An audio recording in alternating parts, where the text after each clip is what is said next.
Okay, guys, the truth about Andy Stanley. Oh, man, there's so much to say about this guy. What do we start with? He is he's a pastor. He is a book writer or author. He's written a number of books. He's got a podcast. He's been with North Point Ministries for quite a while. There's a lot to say about this guy. I don't know.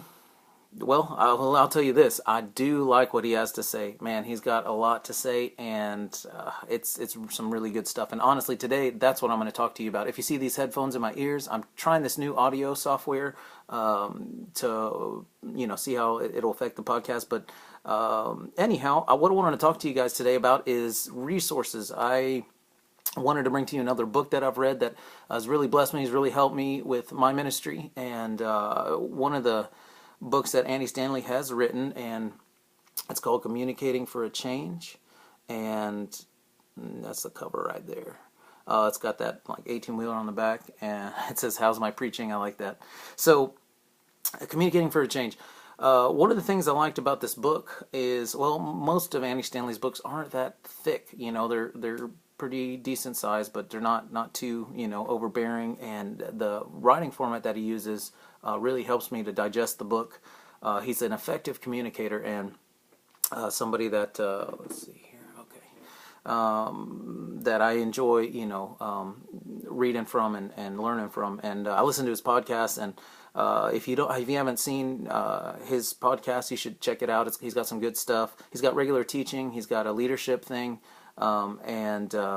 Worth checking out. But the book that I wanted to talk to you guys about, Communicating for a Change, I read probably about a year and a half ago or so, and I really it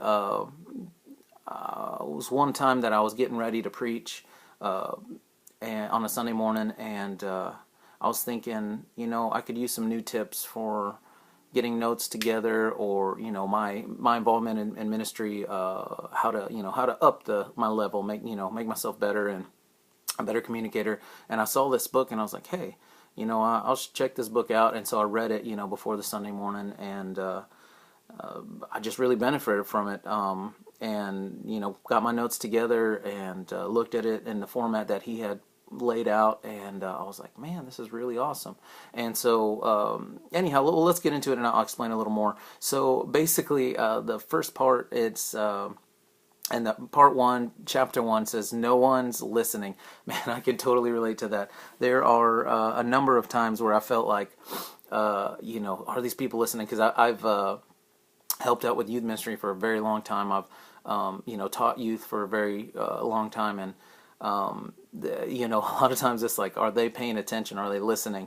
And I like that he starts out with that that part there. And okay, so the first part of the book is a story, and I really like that he uses stories, because that's one of the ways that Jesus uses parables. Because you remember those parables, and they're essentially stories, but there's a point to the story, and it's a good way to get that like really stuck in the, and people go, might forget everything you said, but they remember a story. And then when they think about the story, they can remember some of the truth that was behind the story. And so anyhow, he uses that format, and I really like that. But I'm not going to go for every bullet point, but a couple of things, a map to remember.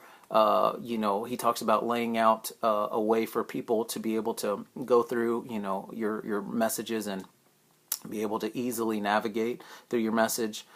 Crucial connections. He's talking about setting up those points, and it's part 2 is, I'm going to go into the next little section here. Internalize the message. He talks about the importance of knowing what you're going to say versus a cold reading of what you're going to say, because people notice when you don't really pay attention, to what you've written down, and you just have to go back to your notes and cold read them to them, and they realize that. And he makes the point that, if you don't memorize your words, if you don't remember your words, why should they spend the time to remember your words? So I mean, it's true. It's convicting, but find your voice and engage. 15 is engage your audience. 16 is find your voice. And I really find your voice is something that from time to time I have to remember, because sometimes I get influenced by a minister or a teacher, and I'm like, man, how can I be more like them? And then I realize, I'm me, and I need to use my voice, because people, I have my own anointing, and God's given me a way to communicate, and I need to remember that's me. That doesn't mean, I can't take some of his tips and his pointers on, how to gather notes and things, but overall, make sure that it's me and I'm not trying to sound like somebody else. Then he gives a format: me, we, God, you, we. After all this, that might not make sense to you. Me, together, we, God, you, and then we. And you have to read the book to fully understand it, but it's a way of making sure you use all the points of, I'm the communicator, I'm talking to people. Talk about the people, talk about what God says, talk about what the individual needs to do, and then talk about what the group together can do. And it really is a good format, and something that I use, maybe not directly in that order, but definitely something that I use to put my notes together now, and it's a way easier for me to, because I have a format that I fill these bullet points, and then I construct what I want. So I encourage you guys to go check this out and see what you think about his book, Communicating for a Change. That's Andy Stanley, and hopefully it's a blessing to you, and you can use that as a valuable resource. As always, you can email me at marco@theministrypodcast.com, and find us here on YouTube, on the website, at Twitter, Facebook, Tumblr. So we will see you guys there, and God bless you.